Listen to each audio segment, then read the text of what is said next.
दोस्तों नमस्कार। मैं अरविंद शर्मा अर्श अकेडमी के यूट्यूब चैनल पर आप सभी साथियों का स्वागत एवं अभिनंदन करता हूं दोस्तों। और आप लोगों को मालूम है कि रीजनिंग एक ऐसा टॉपिक है जो कि सभी परीक्षाओं में पूछा जाता है।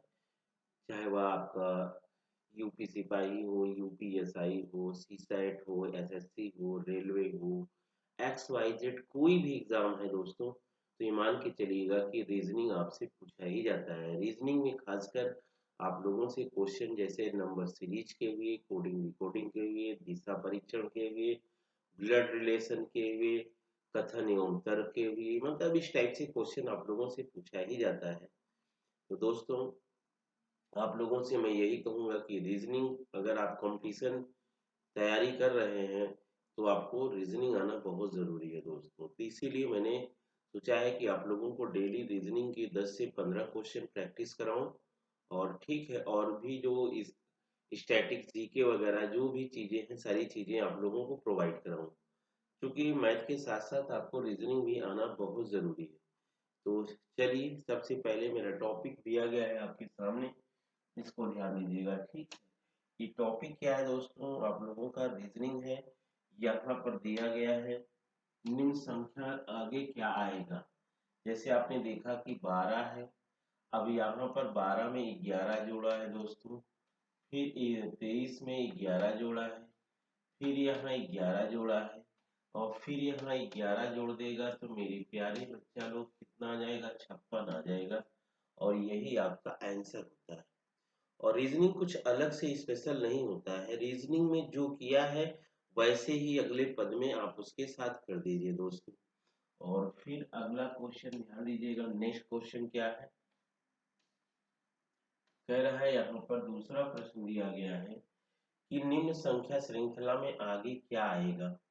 तो दोस्तों जैसे यहाँ दिया गया है 151 दिया गया है, ठीक है, फिर यहाँ 7 दिया है, 181 दिया है, फिर 10 दिया है। तो आपने देखा कि यहाँ 7 3 10 हो गया, और उसके बाद फिर यहाँ क्या दे दिया गया है, 4 दे दिया गया है। तो कुल मिला के देखिए 5 1 6 1 7 हो रहा है, 8 1 9 1 10 हो रहा है, 2 1 3 1 4 हो रहा है। तो 4 2 6 1 यहाँ क्या हो जाएगा, 7 हो जाएगा। माने आगे जो दी गई है संख्या उसके अंकों को जोड़कर क्या किया गया, लिख दिया गया है। आगे की जो संख्या दी गई है उनको उनके अंकों को जोड़कर क्या किया है, लिख दिया गया है दोस्तों। तो आपने देखा कि इस प्रकार से क्वेश्चन जो है कितने सरल और कितने सिंपल होते हैं, लेकिन आपको इनको लगाने आना चाहिए और बेहतर ढंग से आना चाहिए दोस्तों। और यहाँ पर अगला प्रश्न दिया गया है, निम्न संख्या श्रृंखला में अगली संख्या क्या होगी। तो बाबू देखिएगा, अब यहाँ जैसे 22 25 दिया गया है, 89 दिया गया है, 61 दिया गया है। तो बाबू यहाँ पर वर्ग दिया गया है, 15 का वर्ग दिया गया है, माने 15 गुणित 15 बराबर 225। यहाँ पर 17 का वर्ग दिया गया है, माने 17 गुणित 17 बराबर 289 होता है। फिर यहाँ पर देखिए आपका क्या दिया गया, 19 का वर्ग माने 19 इंटू 19 बराबर 361। जाहिर सी बात है कि जो अगला पद होगा 15 17 19 की बात किया तो 21 का वर्ग हो जाएगा। 21 का वर्ग माने 21 इंटू 21 बराबर 441। आपने देखा कि यही डी वाला आपका क्या हो जाएगा, आंसर हो जाएगा। तो मेरे प्यारे साथियों, ऐसे प्रश्नों का उत्तर इस प्रकार से आपको करना होता है। और फिर अगला देखिएगा, नेक्स्ट क्वेश्चन दिया गया है, 3 के बाद यहाँ पर 4 दिया गया है। यहाँ पर दिया गया है दोस्तों 315 317 322 29। अब देखिए 315 में दोस्तों यहाँ पर 2 जोड़ दिया तो 317 हो गया, 317 में 5 जोड़ दिया तो 322 हो गया, और 322 में दोस्तों यहाँ 7 जोड़ दिया तो 329, और 329 में 11 जोड़ दिया तो 340, और 340 में 13 क्यों जोड़ोगे, क्योंकि अभाज्य संख्याओं को जोड़ा जा रहा है। तो यहाँ आपका 300 कितना हो जाएगा, 53 हो जाएगा। यह बात आप सभी लोगों को समझ में आ गई होगी। ठीक है, 353 कौन सा ऑप्शन होगा, यहाँ पर बी वाला होगा। तो देखिए, किसी भी परीक्षा में नंबर सीरीज श्रृंखला का बहुत बड़ा योगदान होता है। इससे 2-3 क्वेश्चन परीक्षा में जरूर पूछे जाते हैं। तो दोस्तों, इनकी तैयारी आपको बेहतर ढंग से करना है। और आगे चलिएगा, नेक्स्ट प्रश्न पे हम चलते हैं। अभी प्रश्न क्या है, 4 के बाद 5। देखिए, अभी मैंने दिशा और दूरी का नाम लिया था, दिशा दूरी आपके सामने आ भी गई है। कह रहा है कि दक्षिण पूर्व की ओर मुख किए हुए एक व्यक्ति 45 अंश पर घड़ी की सुई की दिशा में मुड़ जाता है, फिर वह 180 अंश पर घड़ी की सुई की दिशा में मुड़ जाता है। घड़ी की सुई की दिशा का मतलब इस प्रकार से चलना, और विपरीत कहे तो इसके उल्टा में चलना। ठीक है, तो सबसे पहले आप लोग कभी भी इस प्रकार के सवालों को हल करना चाहते हैं तो आप लोग इस प्रकार से एक फिगर बना लिया करिए। ठीक है, इस प्रकार का फिगर बनाने का मतलब ऊपर आपका नॉर्थ होता है, नीचे साउथ होता है, इधर ईस्ट होता है, इधर वेस्ट, ये दक्षिण उत्तर पूरब पश्चिम। ठीक है, कह रहा है कि दक्षिण पूर्व में, अब दक्षिण पूरब की बात कर रहा है, तो ऐसे 45 अंश के कोण पर खड़ा है, बीचों बीच है, 90 होता है पूरा, तो 90 का आधा 45 होता है। अब कह रहा है घड़ी की सुई की दिशा में, अब घड़ी की सुई की दिशा में ऐसे 180 का मतलब ठीक पीछे चला जाएगा, और ठीक पीछे जाने का मतलब दोस्तों, इधर आपका क्या हो रहा है, पश्चिम हो रहा है, इधर आपका पश्चिम हो रहा है, और इधर आपका क्या हो रहा है दोस्तों, उत्तर हो रहा है। ठीक है, इसका मतलब पश्चिम उत्तर आपका क्या होना चाहिए, आंसर होना चाहिए। ठीक है, तो अब उसका मुख किस दिशा में है, तो अब उसका मुख अगर 180 अंश की बात करता है, घड़ी की सुई की दिशा में मुड़ जाता है, दक्षिण पूर्व की ओर किया है बाबू, देखो, तो यहाँ 45 अंश मुड़ा। ठीक है, मुख ये व्यक्ति 45 अंश घड़ी की सुई की दिशा में मुड़ जाता है, फिर वह 180 अंश, तो माने इसका मुंह कहाँ आ जाएगा, यहाँ आ जाएगा। ठीक है, अब यहाँ से मुड़ता तब 180, लेकिन 45 अंश मुड़ने के बाद 180, इसका मतलब इसका मुख कहाँ आ जाएगा, उत्तर की ओर आ जाएगा। तो इस प्रकार से दोस्तों आप लोगों को उत्तर देना है। ध्यान दीजिएगा, समझ गए होंगे। भाई यहाँ मुंह करके खड़ा है, अब इससे पहले 45 अंश घूमा, फिर उसके बाद 180 माने पीछे चला जाएगा, और जब यहाँ से 180 घूमता तो यहाँ आता, लेकिन अब यहाँ से 180 अंश घूमा है तो कहाँ आएगा, क्योंकि सीधी लाइन में जाता है तो 180 अंश होता है, अर्थात इसका मुख कहाँ हो जाएगा, उत्तर दिशा की ओर हो जाएगा। तो यह देख लिया आपने क्वेश्चन। अब उसके बाद नेक्स्ट क्वेश्चन आपको देखना है।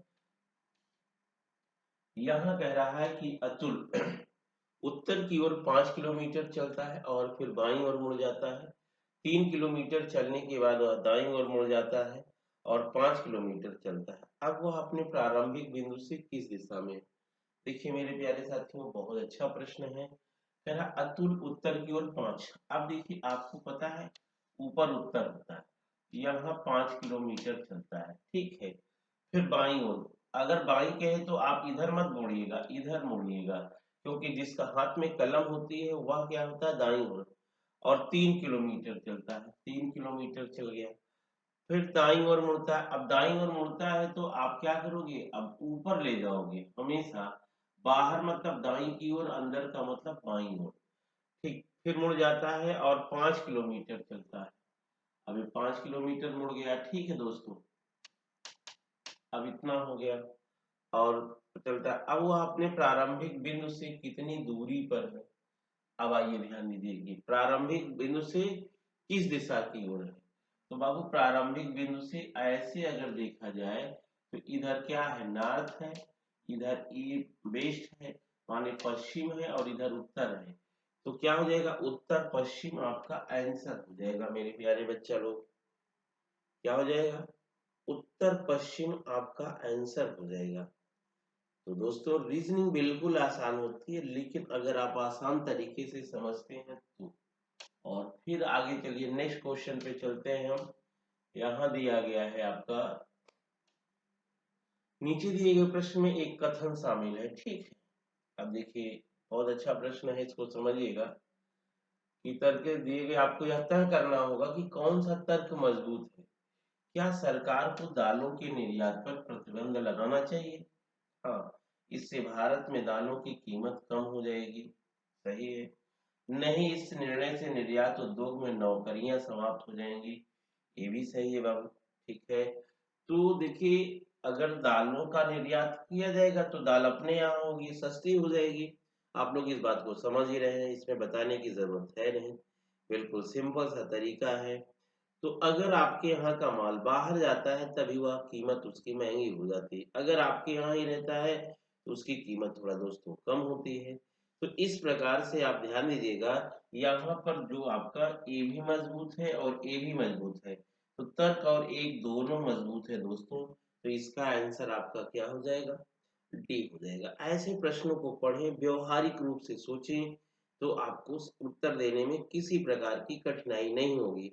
लेकिन अगर व्यवहारिक रूप से आपकी सोचने की क्षमता नहीं है दोस्तों, तो आपको समस्या होगी। और अगला देखिएगा, नेक्स्ट कह रहा है यहाँ पर, बहुत अच्छा प्रश्न है। उम्मीद है कि आप लोग बता लेंगे, किसी प्रकार की कोई दिक्कत नहीं होगी। और हमें उम्मीद है कि इस प्रश्न को आप लोग पढ़ के और कमेंट बॉक्स में उत्तर दीजिएगा कि इसका उत्तर क्या होगा। और जो लोग बता लेंगे उन्हें पुरस्कृत भी किया जाएगा, क्योंकि क्यों लगेगा कि नहीं, आप कथन तर्क वाला अनुपात आराम से कर लेंगे, किसी प्रकार की कोई दिक्कत नहीं होगी ना। दिया गया है कि अंतर जातीय विवाह को भारत में प्रोत्साहित किया जाना चाहिए। हाँ, यह जाति व्यवस्था को समाप्त कर देगा। देखिए, अब देखिए, अंतर जातीय विवाह को भारत में प्रोत्साहित किया जाना चाहिए। अब कह रहा है कि हाँ, यह जात व्यवस्था को समाप्त कर देगा।